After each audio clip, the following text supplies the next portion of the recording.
Hello, it's Daisy with Bridges 52.7. I want to take a couple minutes to chat about the Blue Beetle and hopefully with the goal of empowering you to not only maybe be challenged to think of some spiritual things that you haven't even thought of, but also to have more meaningful conversations with other people about the culture around us and the movies of our time. So I want to start with kind of an overarching thing that I am looking at themes that happen, and I feel like so often Hollywood, they're capturing kingdom principles in their stories, whether they mean to or not. And often when I start to notice trends, I think it's often pointing to just the things, the trend of our culture, but often it's trends of what the Lord is also doing in our time. So the thing that this one kind of, I started thinking about was how many movies recently have come out, superhero movies, that are not like Thor and Superman and the Hulk, where they're larger than life, they're super strong, they're all kind of, these amazing people either from outer space or what have you. But suddenly these are like everyday things. Ant-Man, the Wasp, Spider-Man even, and today the Blue Beetle. Now I understand some of these superheroes, these are characters that have been around a long time, and so I have not been a junkie of superhero culture. So to me, this is new because it's coming out in the theaters. There's been kind of a wave of them. I understand these truths and these characters have been around longer, but I do think it telling that they are so currently at the forefront of our movie culture. So if you look throughout the Bible, there's a huge theme of God taking the weak, the inconsequential, the unnoticed, the small, and doing something amazing with them. He says in the Bible not to despise small beginnings. He talks about how he doesn't look at what man looks at. He looks at the heart. And we see over and over and over him choosing people that may have been overlooked because they were the least of these. Even Jesus himself. They said, there was nothing that man would notice him. And he was the least from the least tribe. And you have Paul talking, I've got a hair. Paul talking about his weaknesses and how he used to, all the things that he counted as strength at one point in his life, he now considers rubbish, like for the dung heap, rubbish. But he celebrates his weaknesses because it's in his weakness that God is made strong. So I'm just noticing there's a trend, and this movie brought that to me even more because I'm like, now it's a beetle. Like every time we turn around, it's another insect. And then it just kind of hit me like, oh my gosh, there's this whole thing recently about the small things and how they can make great change. And if you study like even just the self-help books, they will talk about the power of small changes, just little tweaks to things that will make huge dividends and payoffs down the road. And so there's all kinds of ways. There's just practical ways to consider that, but there's also like big spiritual ways to look at it, and to really, like, I would say a challenge would be to look at what are the things that I might consider weak or not super cool. I don't love beetle. I mean, they're okay, but like I don't want to be one, but the things that maybe I haven't really seen or understood the power. And I really saw this. There's a scene where they're in this vehicle that's made to look like a bug, and it's climbing up this wall, and you're like, yeah, you know what? I mean, the Proverbs talks about how you can see lizards in a king's palace, and like the upside down nature of things that it's not just important things in the king's palace, but lizards can go anywhere, and so anyways, that was, I think in that scene in particular, as I was thinking, like, they built this thing to look like a bug because look at the amazing things that bugs can do. Like, do we not, like, the power that a locust army can like destroy an economy is amazing. So the ways that God can work in nature and the power of that in these little things, but the power in them is kind of staggering. So it just kind of like increased my awe and wonder of who God is and how he chooses to work, and made me also question, like, in my own life, the things that maybe I have put in confidence in that I shouldn't be, and the things that maybe I have not celebrated and honored, recognizing that's where the Lord could show up the most in my life. So that was kind of a takeaway that I had personally. There was one other thing that I really want to talk about though, and that is just the nature of when he and the scarab kind of connected, and this supernatural power that joined in with him. To me, it's such an interesting illustration because on the one hand, this is the idea of the spiritual life, right? Like that we connect with the Holy Spirit and become one with the Lord because of him indwelling us and living inside of us. And there's a huge thing about they were doing some things, but there was something lacking because he and the scarab were not fully one yet. And he almost had to die before they finally connected. And when they moved as one, the power was supernatural. Like it was, I'm looking for another word. When things they're beyond multiplying.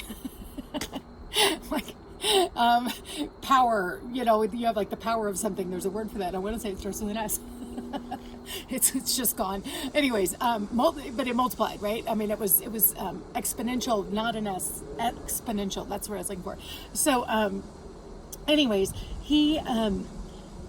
so I see, to me, that made me think of the Holy Spirit. But the thing where this is a really confusing kind of metaphor, and I would say the same thing of Venom has that same kind of idea where they're like one and they're kind of working together, but yet in both cases, when Venom came on him, which I'm not recommending it or anything. I'm not recommending it or not recommending it. I'm just saying I happened to see one of them and was curious about this illustration, right? But it looked really demonic to me. And I would say the same thing in this movie, that when the scarab comes on him, it's violent and it takes over and it's aggressive. And to me, it was way more like being possessed than it was encountering the Holy Spirit. He is a lover and a gentleman. He's coming back for a bride. He wants to love us and woo us and win us. He is not forcing himself on us in this really awkward way. And this movie, I mean, he's like, get it off. This is scary. It was violent. It was whatever. And then he kind of makes peace with it. So that's my one thing is I feel like on the one hand, if you look at parts of it, there's this great illustration for what life with the Holy Spirit really could be. And that like anything the scarab waits and yields to him and listens for his guidance, but has better ideas than he does and can do anything he imagines. It can happen like that. The question is like, is he going to trust? Is he going to ask or whatever? So they're not always in sync. And sometimes he thinks too small because he still doesn't understand the power that is in him.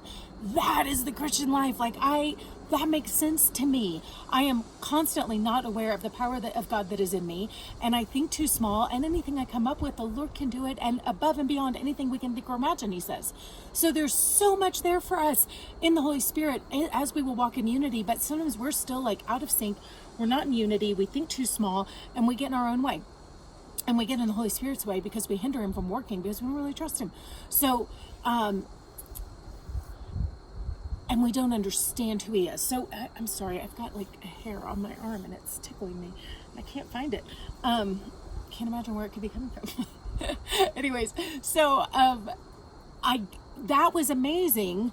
But especially at the beginning, it was so disturbing to me. And I feel like there's such a mixture there because at the beginning, the way they hooked up in the first place was not an invitation to come in. Like Jesus, like I stand at the door and knock, right? Like, let me in. Like I'm waiting for an invitation.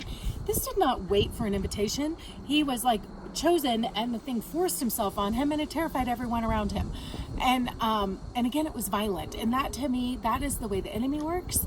And so that's my one thing. And so not to criticize it, but just to recognize there's a real mixed understanding here of what are we dealing with, the demonic or the angelic at that, or the Holy Spirit, the kingdom at that point, in this. And you've got people who they're not trying to make a metaphor about the spiritual life at all. They're not talking about Jesus. So they did it in their own understanding, which was kind of a mixed bag of understanding supernatural experiences on either side. So here's what I love about this. It gives you an interesting opportunity to have some conversations with people. Like, would you say the Holy, like when you have been around Christians or been introduced to this idea of the Holy Spirit, or maybe even like demonic stuff, like what have you had supernatural encounters, and have they felt violent like that? Have they felt like something forced itself on you? Have you felt that the Lord was wooing you, or that have Christians made you feel because of the way they tried to share Jesus with you? Have they felt more like that, where they were forcing something on you? I think it's humbling sometimes to really ask people, do we make people feel like the Holy Spirit would be this violent, awkward thing that comes on you and scares you and won't let you go in front of everyone? And like, you know what I'm saying? It gives you an opportunity to have some questions and ask people, how do they perceive the Lord because of the way you've represented him or because of what they've experienced, and to honestly ask them that without offense, and to be willing to hear how they have perceived Christianity based on their experiences, and then to also show them something different and to say, you know what, I love how this showed this union, because I think that's very much the way the Lord works. He waits for us. That scarab could have just operated through him and pulled out all the weapons and done all the things, but instead it was like, well, I was waiting on you to ask. There's a sweetness to that afterwards, but in the initial confrontation, it's off to me. It was very violent. But I think, like I said, huge opportunity for conversation. So hopefully that gives you some interesting things to think about. Would love to hear your thoughts on your experiences supernaturally. And, you know, I've been surprised sometimes, especially like I've worked in the jail, and when I've asked some of my friends in the jail what their experience have been, not everybody comes out and just tells you they've had supernatural encounters.